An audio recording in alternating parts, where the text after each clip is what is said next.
Graça e paz, irmãos. Mais uma vez nós estamos reunidos para um culto ao Senhor neste domingo à noite. Nós louvamos a Deus por esta oportunidade. Louvamos ao Senhor pelos cânticos, pela leitura da palavra. Louvamos a Deus e agradecemos ao Senhor por tudo que Ele tem feito. Agradecemos a Deus por mais esta oportunidade, desta transmissão, para que os amados irmãos possam crescer espiritualmente, que esta palavra possa aumentar o nosso alento, aumentar o nosso conforto, aumentar a nossa posição de crentes em Cristo Jesus, que mantém a fé no Senhor, que se mantém firmes na palavra, que se mantém firmes no conceito de igreja, de comunidade, de ajuntamento, mesmo neste período de distanciamento social, mesmo neste período em que as notícias são tão desalentadoras, mesmo sabendo que nós estamos fazendo essas transmissões no momento em que famílias estão de luto, nossa oração é que o Senhor console essas famílias, a nossa oração é que o Senhor faça o teu Espírito Santo, o seu Espírito Santo consolar cada uma dessas famílias.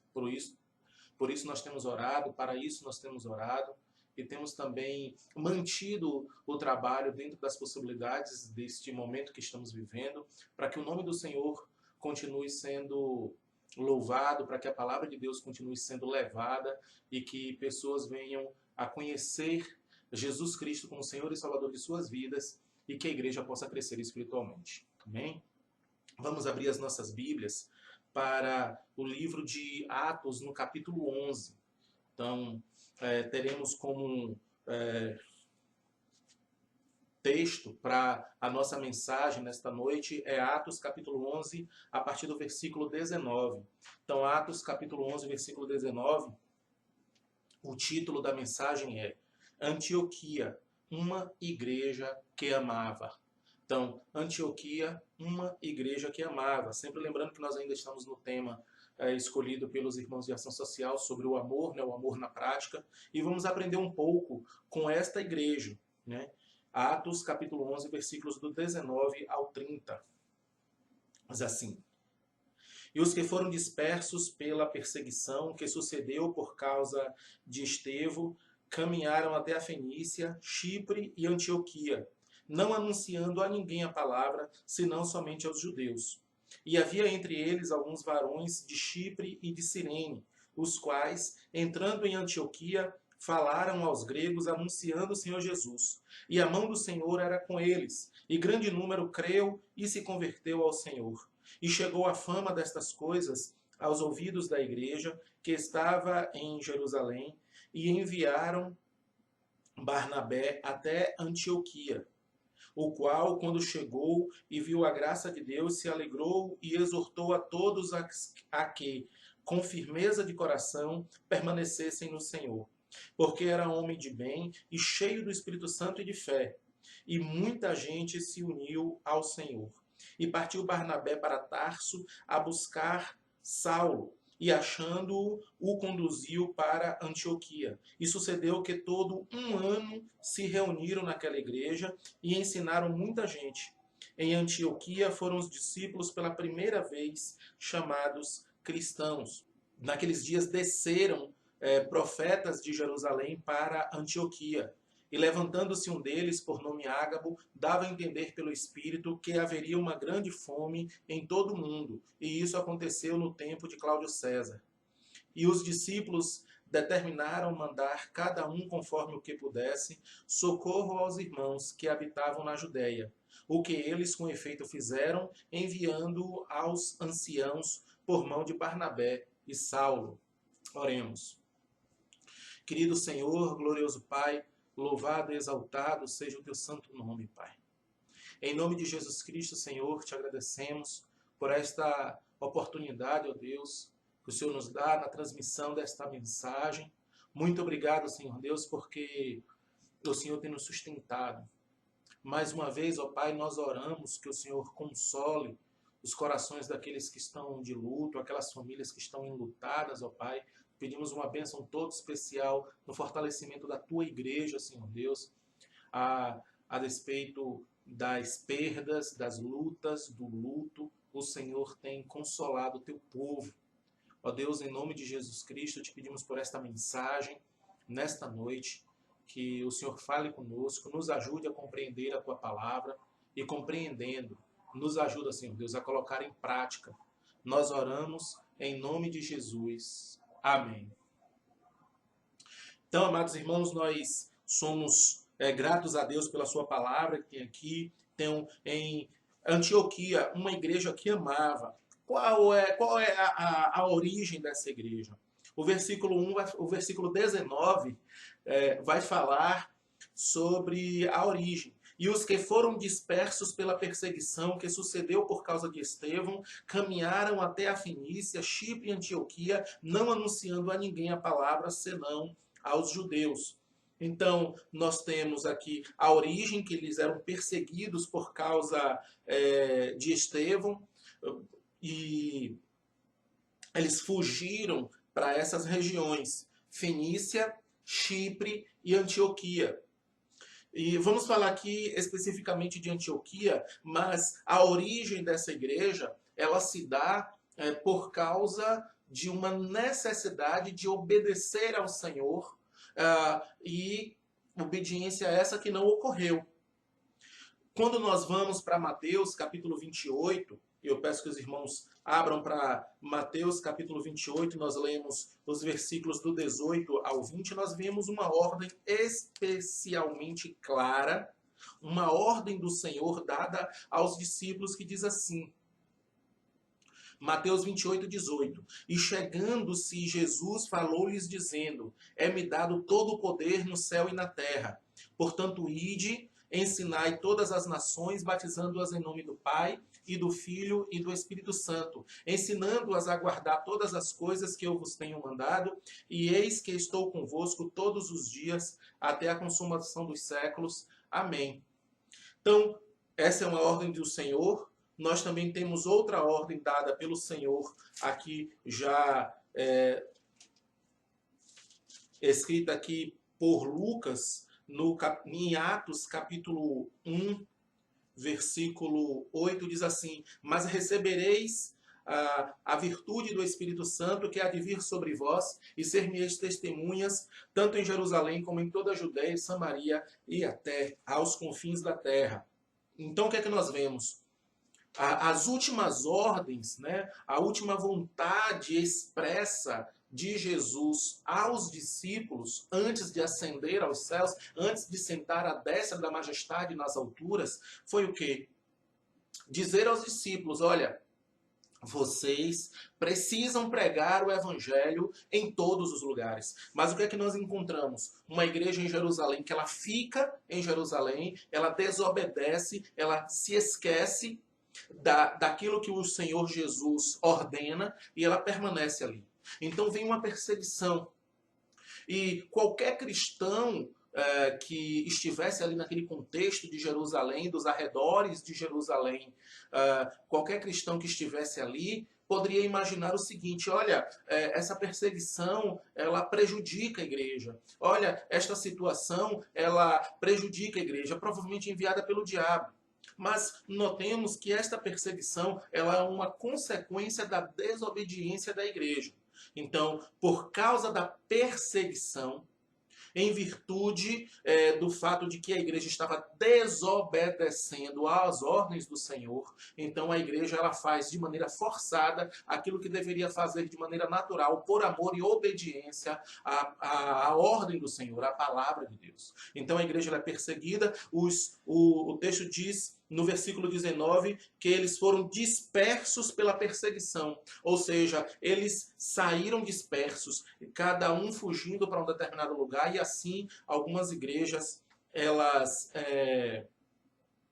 foram surgindo. Não porque o amor missionário surgiu e permaneceu na igreja, mas porque aqueles irmãos estavam sendo perseguidos, aquela igreja estava sendo perseguida, e para onde eles iam, naturalmente, eles levavam a palavra. Tá certo? Então esse é o motivo pelo qual o evangelho chegou a esse lugar. Nós temos uma lição. temos aqui uma lição para ser aprendida. Quando o Senhor ordena uma coisa para nós, tanto no que se refere ao contexto de igreja, quanto no que se refere a uma ordem pessoal dada de maneira individual, é melhor obedecer. Porque aquilo que o Senhor mandou que nós fizéssemos, será feito. De uma maneira ou de outra, será feito. E cabe a nós decidirmos se vamos obedecer de boa vontade ou se vamos ser arrastados para a obediência. Né?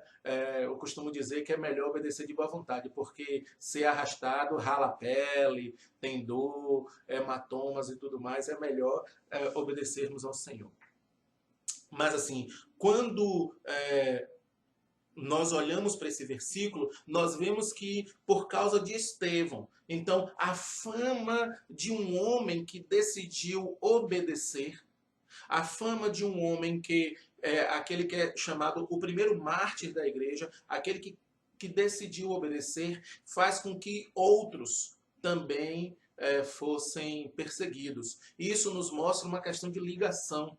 Um crente, quando ele é cheio do Espírito Santo, ele faz a obra e ele obedece à vontade do Senhor, ele tem uma fama tal que faz com que, mesmo na sua ausência, porque ele aqui já havia sido morto, mesmo na sua ausência, a sua boa fama de crente fiel a Jesus, essa boa fama, ela alcança outros crentes. Olha que maravilha, olha que força, olha que vigor o testemunho de Estevão tinha, né? Esse vigor tal que essa fama alcançou outros crentes em virtude daquilo que Estevão vivia. Nós aprendemos isso aqui bastante importante para as nossas vidas também. Mas, ainda assim, no versículo 19, nós vemos que a desobediência continua. Porque o texto nos diz, na última parte do versículo 19, que eles caminharam até Fenícia, Chipre, Antioquia, não anunciando a ninguém a palavra, senão somente aos judeus. Notem que a mente deles ainda era uma mente fechada.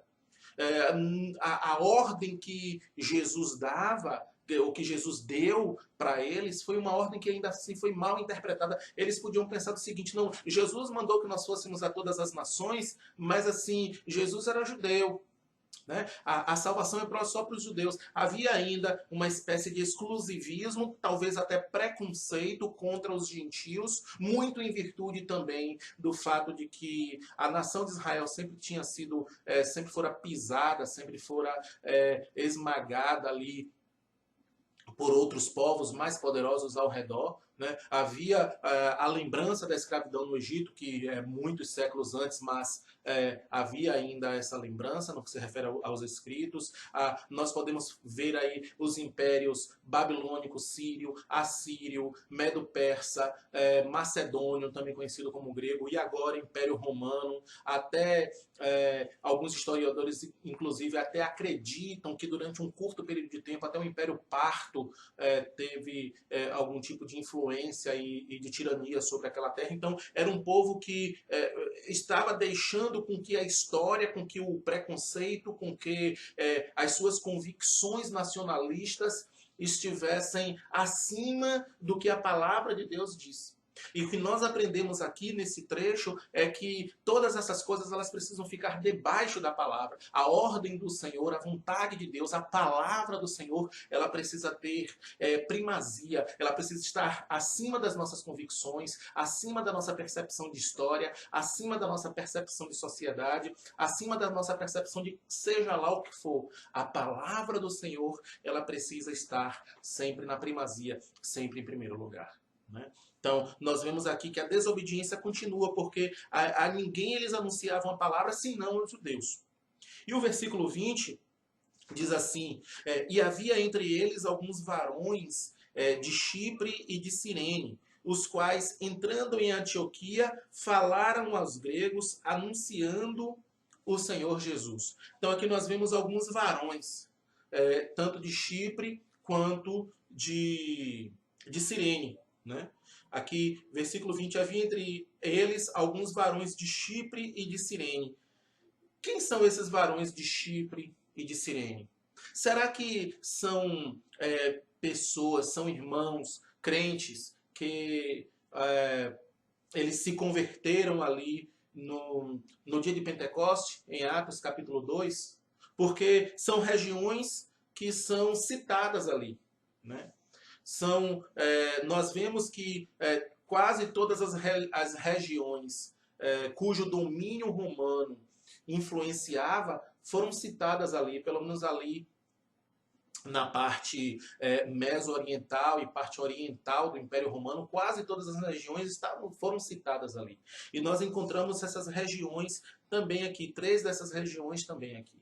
Então nós temos uma possibilidade de que esta seja uma quantidade de irmãos relativamente importante na igreja primitiva ali em Jerusalém, dos que foram dispersos por causa da perseguição, que eram dessas regiões, oriundos dessas regiões. Talvez o impacto da conversão tenha sido tão grande que, ao invés de voltarem para as suas regiões de origem, eles decidiram permanecer em Jerusalém ali, aprendendo, crescendo, se unindo à igreja local ali em Jerusalém.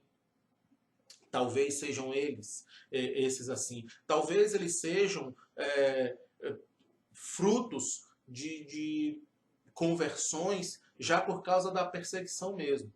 Mas o que nós vemos é que esses homens eram de Chipre e de Cirene, que quando eles chegaram em Antioquia, eles quebraram o paradigma que era usado até então, o de pregar somente a judeus. Né? Esses homens, cuja origem provavelmente ali daqueles convertidos em Atos, capítulo 2, quando nós vemos ali no dia de Pentecoste, ou até desses dispersos mesmo, conforme visto aqui no versículo 19. Mas o importante e o fato é que eles quebram esse paradigma, eles param de agir com aquela mente fechada, não missionária, eles param de agir com aquela mente de acreditar que somente os judeus de nascimento eles deveriam ouvir a mensagem, e eles passam agora a pregar também aos gregos.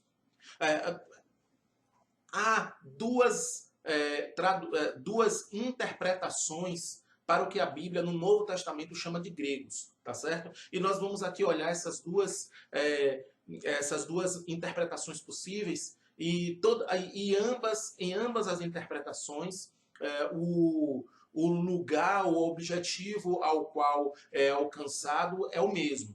Primeiro, gregos. A Bíblia chama de gregos pessoas que eram de origem helênica, de origem macedônia, de origem grega, que se converteram ao judaísmo. São pessoas que antes adoravam os deuses do panteão, antes adoravam ali os gregos do sincretismo, os deuses do sincretismo religioso greco-romano, mas que, tendo contato com os judeus, eles se convertiam ao Deus de Israel, e eles agora adoravam o Deus de Israel conforme o costume do Antigo Testamento, né, que ali nas sinagogas e tudo que era ensinado, mas eles ainda assim eram chamados de gregos. Por quê? Porque eles, embora convertidos, eles adoravam a Deus de uma maneira até separada, inclusive conforme é dito nas regras de adoração, tanto no tabernáculo quanto depois que Salomão construiu o templo, também na adoração no templo. Eles eram chamados de gregos.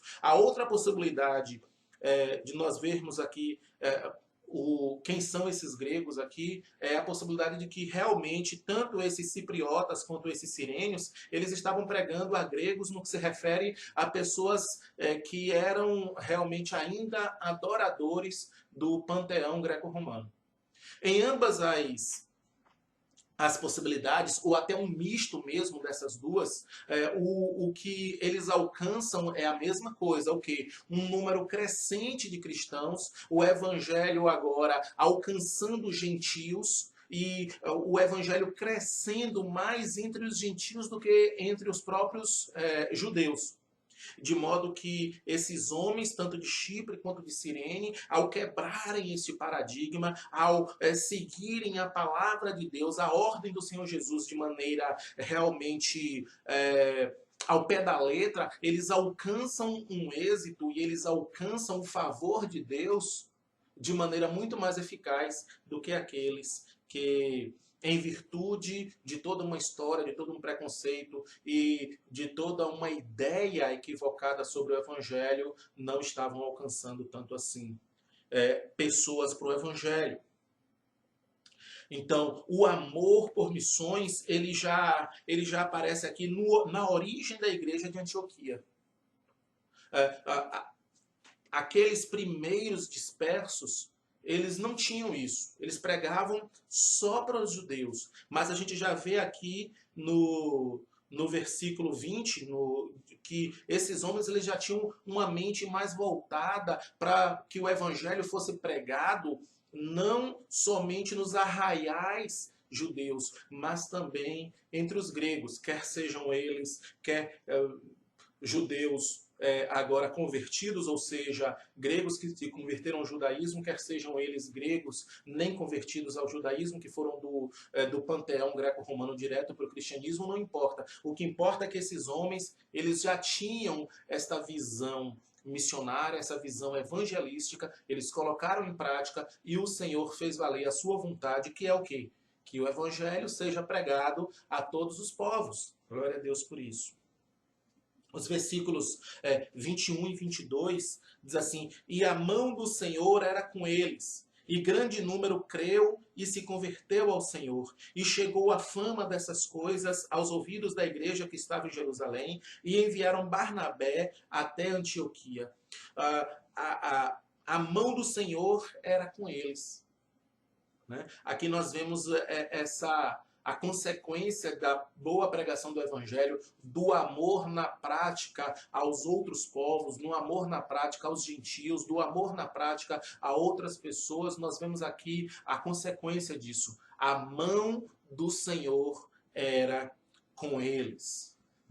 É uma maravilha, amados irmãos, nós vermos isso como uma consequência. A consequência de que a mão do Senhor, ela é com aquela igreja que pensa missões, que pensa evangelismo, que pensa o amor na prática, para entregar para aqueles que ainda não conhecem Jesus como Senhor e Salvador de suas vidas, aquilo que eles têm de mais precioso, que é a palavra de Deus. Aquilo que a igreja tem de mais precioso é a mensagem da palavra do Senhor. Aqui nós aprendemos isso. E a mão do Senhor era com eles. E grande número se converteu ao Senhor. Que maravilha nós olharmos essa outra característica aqui que nós encontramos no versículo 22. E chegou a fama destas coisas aos ouvidos da igreja que estava em Jerusalém. Então, o que nós encontramos aqui no versículo 22 é que a fama daquela igreja chegou em Jerusalém. Como é bom, como é maravilhoso nós sabermos de uma igreja que ama missões, que ama evangelismo, que ama obedecer a palavra, cujas consequências naturais do amor na prática se mostram como união, crescimento, evangelismo, missões, chega até outras cercanias, chega até outros lugares. Nós vemos aqui isto demonstrado na vida desta igreja. Na vida desta igreja que estava cumprindo a palavra do Senhor de tal maneira, uma igreja que estava cumprindo a vontade de Deus de tal maneira que a fama da boa obediência chegou na igreja de Jerusalém. Isso é uma maravilha, isso é muito importante, porque nos mostra o quanto a igreja de Antioquia, ela ainda é uma igreja jovem, ainda é uma igreja cuja maioria dos irmãos podia ser chamado ainda de nova convertida, uma maioria ainda nova convertida, ainda assim tinha uma boa fama, aquele primeiro amor, aquele amor na prática, de tal maneira que a fama chega em Jerusalém. Que bênção, amados! E nós encontramos aí essa igreja, ela tendo sua fama, alcançando os ouvidos dos apóstolos em Jerusalém. E o que é que os apóstolos fazem? Eles enviam Barnabé. O versículo 22 nos diz que e enviaram Barnabé até Antioquia. Esta é a última frase do versículo 22, e nós vemos aí Barnabé ele sendo enviado para Antioquia. Quem é Barnabé? Quem é este homem? Quando nós vamos para Atos, capítulo 4, versículos 32 a 37, nós encontramos aqui essa resposta, né, para a pergunta: quem é Barnabé? Quem é este homem chamado Barnabé? E o versículo 32, Atos capítulo 4, versículo 32 diz assim: e era o coração e a alma da multidão dos que criam. E ninguém dizia que coisa alguma do que possuía era sua própria, mas todas as coisas lhes eram comuns. E os apóstolos davam com grande poder testemunho da ressurreição do Senhor Jesus, e em todos eles havia abundante graça. Não havia, pois, entre eles necessitado algum, porque todos os que possuíam herdades ou casas, vendendo-as, traziam o preço do que fora vendido e o depositavam aos pés dos apóstolos. E repartia-se cada um segundo a necessidade do que cada um tinha. Então José, cognominado pelos apóstolos Barnabé, que traduzido é filho da consolação, levita, natural de Chipre, possuindo uma herdade, vendeu-a e trouxe o preço e o depositou aos pés dos apóstolos. Então nós encontramos neste trecho aqui quem é Barnabé. Um homem com um profundo amor, um amor que ele coloca na prática de uma maneira que para muitos cristãos hoje em dia soaria como um absurdo, como até um desvario. O que é? Ele tinha uma herdade, ou seja, ele tinha uma propriedade. A herdade aqui é uma maneira mais antiga de se referir a uma propriedade, principalmente propriedade rural. Ele tinha uma propriedade, ele vende essa propriedade e o fruto desta venda ele deposita aos pés dos apóstolos, dizendo: olha, usem da melhor maneira para o bem do evangelho. É claro que o nosso contexto eclesiástico hoje é outro. É diferente daquele contexto da igreja primitiva. Não é porque é a igreja primitiva que nós vamos dizer tudo na igreja primitiva é bom. Inclusive, nesta mensagem, nesta noite, nós estamos vendo algumas características ruins da igreja primitiva. Era uma igreja que tinha tudo em comum, amém, glória a Deus. Era uma igreja que tinha prazer em ouvir os ensinamentos dos apóstolos, amém, glória a Deus. Né? Era uma igreja que alguns de seus membros vendiam tudo e depositavam os pés dos apóstolos para que ninguém passasse fome, para que ninguém tivesse necessidade, verdade, amém, glória a Deus. Mas também era uma igreja teimosa. Era uma igreja que recebeu poucos dias antes, em alguns casos poucos meses antes, em outros casos ainda pouquíssimos anos antes, havia recebido como última ordem de Jesus, enquanto Jesus ainda pisava nesta terra. Que ordem era essa? A de que fossem pregar o evangelho a toda criatura, a todas as nações. E o que é que essa igreja fez? Ficou. Desobedeceu. Então nós vemos aqui uma igreja preconceituosa, de mentalidade tacanha, desobediente, que queria levar em consideração mais as questões políticas e culturais de sua época do que levar em consideração as questões verdadeiramente da ordem do Senhor, que é pregar o evangelho a todas as criaturas, que fossem testemunhas tanto em Jerusalém como em toda a Judá e Samaria e até aos confins da terra. Então, quando a gente disse, queria tanto que nossa igreja fosse como a igreja primitiva, olha, vamos tomar cuidado com isso. Cada igreja tem suas qualidades, cada igreja tem seus defeitos, e é necessário nós termos isso em mente. Mas este homem chamado Barnabé, ele tinha este amor profundo, um amor na prática, de tal maneira que ele se desfaz daquilo que são seus bens, com o objetivo de alcançar o florescimento do evangelho na igreja a qual ele pertencia. E o texto diz que ele é natural de Chipre. E o texto também diz que o nome dele, verdadeiro mesmo, é José. Só que ele era tão bom de consolação ou de exortação, a tradução aí da palavra lá no original, para a nossa língua ela é um tanto quanto confusa, pode ser consolação, pode ser exortação.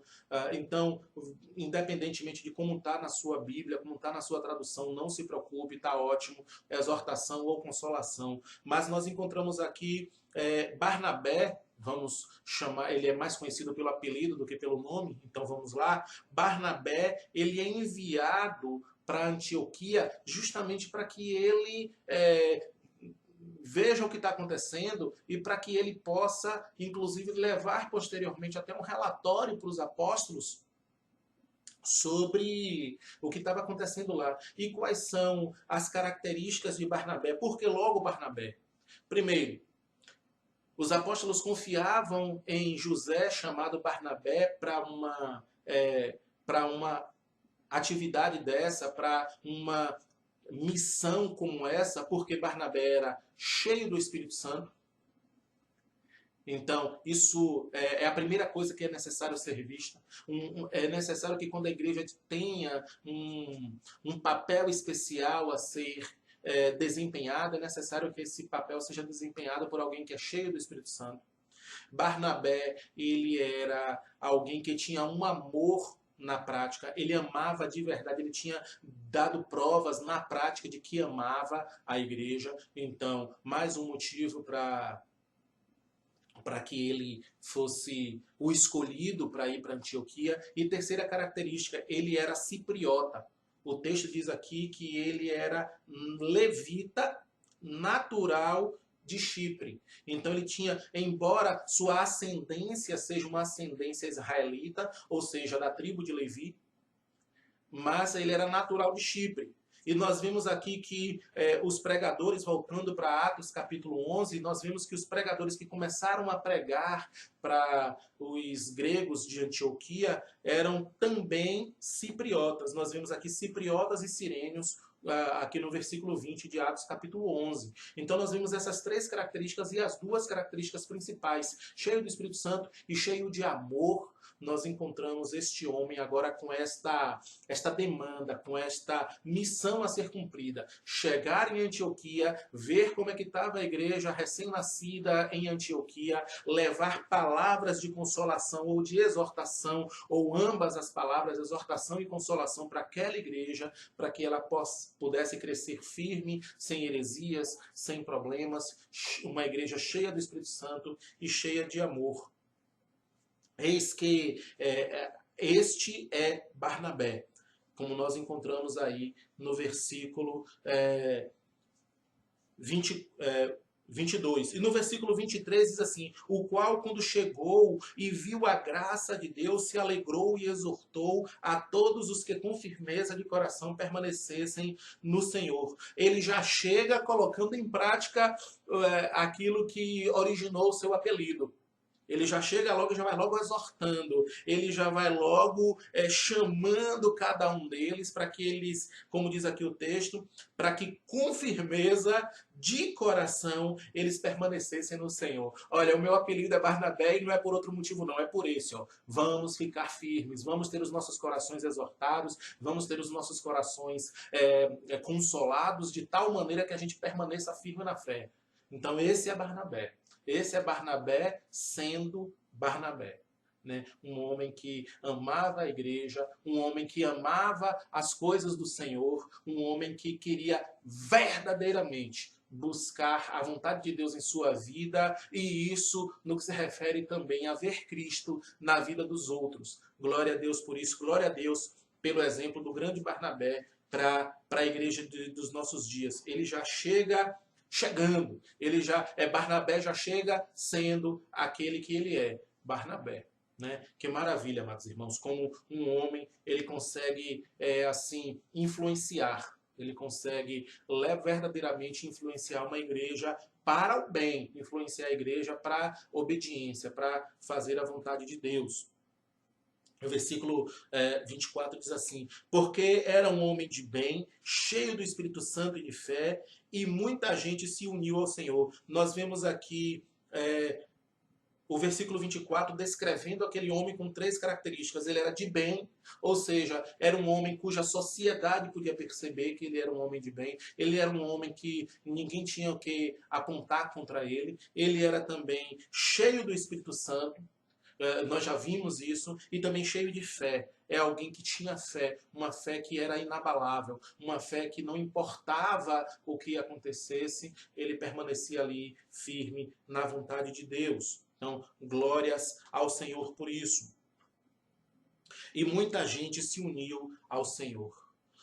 O versículo 25 diz: e partiu Barnabé para Tarso para buscar Saulo, e achando-o, conduziu para Antioquia. Aqui nós vemos que Barnabé ele percebe que talvez ele sozinho não desse conta.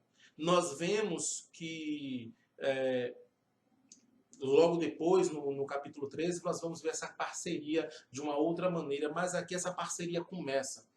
Meus amados, eu ouso dizer que essa parceria, ela é a parceria mais frutífera da história da igreja. A parceria mais frutífera da história da igreja.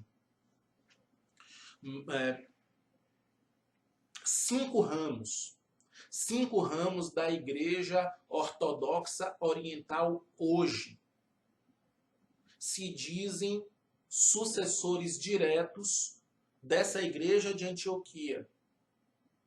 5 ramos da igreja, 5 ramos do cristianismo ortodoxo oriental se dizem sucessores diretos da igreja de Antioquia. Ou seja, são pessoas que acreditam que são descendentes espirituais diretos dessa igreja, e muito disso por causa dessa parceria, pelo fato de que Barnabé percebeu que precisava de ajuda, pelo fato de que Barnabé percebeu que Saulo tinha um profundo conhecimento bíblico, pelo fato de que Barnabé percebeu que se unisse a Barnabé, se unisse a Saulo, melhor dizendo, então haveria frutos maiores e melhores naquela igreja. E hoje, 5 ramos do cristianismo se dizem descendentes espirituais diretos, né? Descendentes até carnais também, né? Mas diretos dessa igreja. Olha que maravilha. Nós conhecemos o restante da história. Nós sabemos que depois disso Paulo tomou um amor por sair de onde está para chegar em outro lugar e edificar a pregação do evangelho de tal maneira que igrejas surgissem. Barnabé fez a mesma coisa. Então nós vemos o cristianismo crescendo a partir desta atitude. Um homem cheio, um homem de bem, cheio do Espírito Santo, cheio de fé, se une a outro homem, doutor na palavra de Deus, também cheio de fé, também chamado por Deus, e aí surge o explosivo crescimento da Igreja de Jesus por todo o Império Romano. E agora provas arqueológicas e históricas nos mostram que até para fora dos arraiais do Império Romano houve igrejas, pelo menos nos primeiros séculos da era cristã. Glória a Deus por isso. Por causa desta atitude, um único versículo, aparentemente um fato totalmente despretensioso, mas que desencadeia ao longo da história um crescimento exponencial do cristianismo.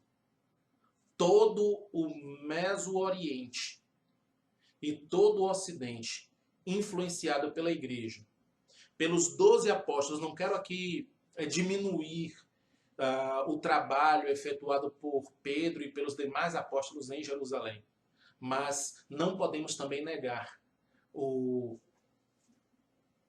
a força missionária daquela igreja. A igreja de Antioquia, a força missionária daquela igreja, a força missionária de Barnabé e Saulo, nós não podemos negar. E futuramente nós vamos ver, em outra oportunidade, nós vamos ver que é a igreja de Antioquia que ela tem esta ideia de orar, consagrar missionários e enviar missionários de maneira organizada, de maneira planejada, de maneira preparada para que o evangelho alcançasse todos os confins do Império Romano. Que maravilha, amados irmãos. Um único versículo tem tanto a nos ensinar. Tanto a nos ensinar sobre amor na prática, tanto a nos ensinar sobre evangelismo, tanto a nos ensinar sobre missões. Missões, amados irmãos, é algo que verdadeiramente nós precisamos colocar em prática. Que verdadeiramente nós precisamos coçar o bolso para contribuir. Dobrar os joelhos para orar. Usar os meios de comunicação para incentivar. Glória a Deus por isso. E aqui Barnabé, ele procura Saulo e aí começa todo esse processo que nós temos visto.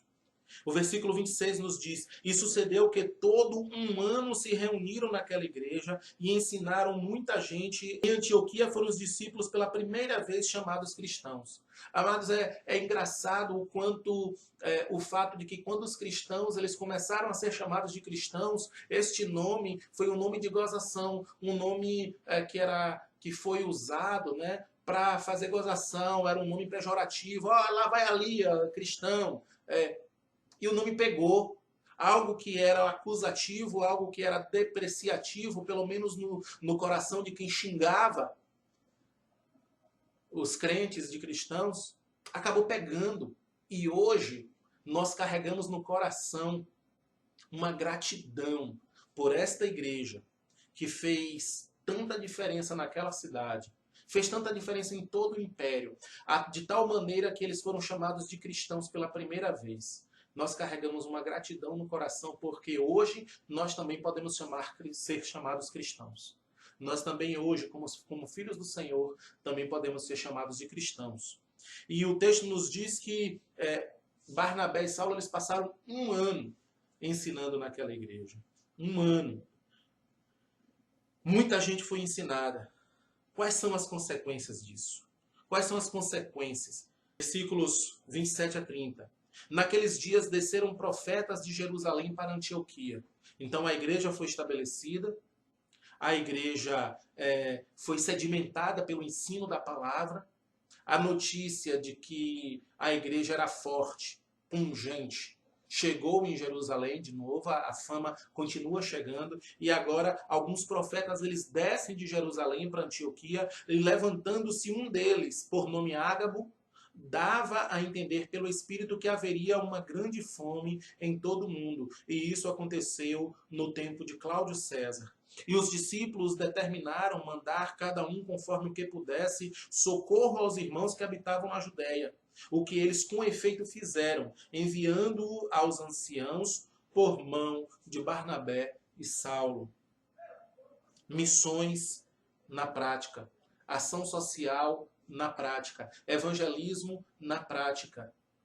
Compartilhamento do que se tem em mãos na prática. O que é isso, amados? Amor na prática. Esses homens, essas mulheres, esses jovens, essas crianças da igreja de Antioquia aprenderam o amor na prática, aprenderam pelo ensino na palavra, aprenderam pelo fato de se interessarem pelo ensino da palavra, aprenderam pelo fato de amarem a palavra, aquilo que era oferecido por Saulo e por José, chamado Barnabé. A Bíblia nos diz que Saulo e Barnabé não ofereceram festas. Não, eles não ofereceram atividades lúdicas. Eles não ofereceram oba-oba. Eles não ofereceram ações de entretenimento. A Bíblia não diz que eles ofereceram qualquer outra coisa senão o ensino da palavra. Não foi com coisas passageiras, com modismos. Não foi com festinhas, com decoraçõezinhas. Não foi com eventos de entretenimento. Foi com o ensino da palavra. com o ensino da palavra, esta igreja se tornou o que se tornou. As festas são boas, são importantes. Os momentos de comunhão são bons, são importantes. Mas o que sedimenta, o que fortalece, o que revigora, o que dá vigor a uma igreja é o ensino da palavra. E as consequências são uma igreja que reconhece o valor e pratica missões, uma igreja que reconhece o valor e pratica evangelismo, uma igreja que reconhece o valor e pratica ação social. É o que nós encontramos aqui, neste trecho tão maravilhoso sobre a igreja de Antioquia. E qual é a conclusão que nós temos de todo este trecho? O amor na prática. E nós vamos encontrar aqui em torno de 15 resultados do amor na prática, mas nós vamos ver apenas 7, de maneira bem resumida. O amor na prática resulta em uma igreja forte. O amor na prática resulta em obediência a Deus. O amor na prática resulta em manifestação visível da graça de Deus. A graça de Deus, ela era visível. Aqui, quando o versículo 23 diz que quando Barnabé chegou em Antioquia, ele viu a graça de Deus. A graça de Deus, ela é perceptível. Então, característica 3, ele viu a graça de Deus. Característica 4, o resultado quarto resultado de uma igreja que ama na prática. Conversões, pessoas reconhecem Jesus como Senhor e Salvador de sua vida. Resultado 5, missões. Resultado 6, ensino da palavra. E resultado 7, ação social. Essas 7 características, há outras. Nós podemos encontrar aqui 15. Tenho certeza que se alguém for com mais cuidado ainda para o texto, vai encontrar 30. Mas aqui, esses 7 resultados de uma igreja que ama na prática são aqui colocados na palavra para nosso ensino, como diria Barnabé, para nossa exortação, para nossa consolação e também para nosso incentivo, para que verdadeiramente nós possamos caminhar nessa direção. Eu quero aqui trazer também uma palavra de agradecimento a Deus, porque na nossa igreja, Templo Batista de Itapuã, nós temos visto, em maior ou em menor grau, mas nós temos visto essas características. É claro que precisamos crescer muito. É claro que perto da igreja de Antioquia nós ainda estamos engatinhando nessas características. Mas podemos ver sim a mão de Deus nos ensinando sobre essas coisas. Quero agradecer ao Senhor pelos homens e mulheres desta igreja que o Senhor tem levantado para fazer na prática esta manifestação do amor de Deus. Em maior ou em menor grau, nós temos visto sim. E eu glorifico a Deus por isso. Obrigado, igreja, por podermos contemplar no nosso seio, no seio da igreja, essas características. Precisamos crescer muito, é necessário fazer muito, é necessário orar muito, é necessário muito mais ensino da palavra. Mas nós temos visto que o amor na prática, ele é manifestado na igreja local e que precisa ser ainda muito mais manifestado na igreja local para a glória do Senhor. Amém. Querido Deus, glorioso Pai, em nome de Jesus, Senhor, muito obrigado pela Tua palavra, Senhor Deus, nesta oportunidade tão maravilhosa. Muito obrigado, Senhor Deus, porque o Senhor é Deus. Muito obrigado porque o Senhor tem nos ensinado, Pai. Muito obrigado por este exemplo maravilhoso, Senhor, da igreja de Antioquia. Muito obrigado por este exemplo maravilhoso de José, chamado Barnabé. Muito obrigado por esse exemplo maravilhoso de Saulo, chamado Paulo. Muito obrigado, Senhor. Nos ajuda, Pai, a nós, igreja, hoje, do século 21, nos ajuda a que também coloquemos em prática essas características aqui vistas, para que cada vez mais o teu nome seja glorificado. Nós oramos em nome de Jesus. Amém. Glória a Deus.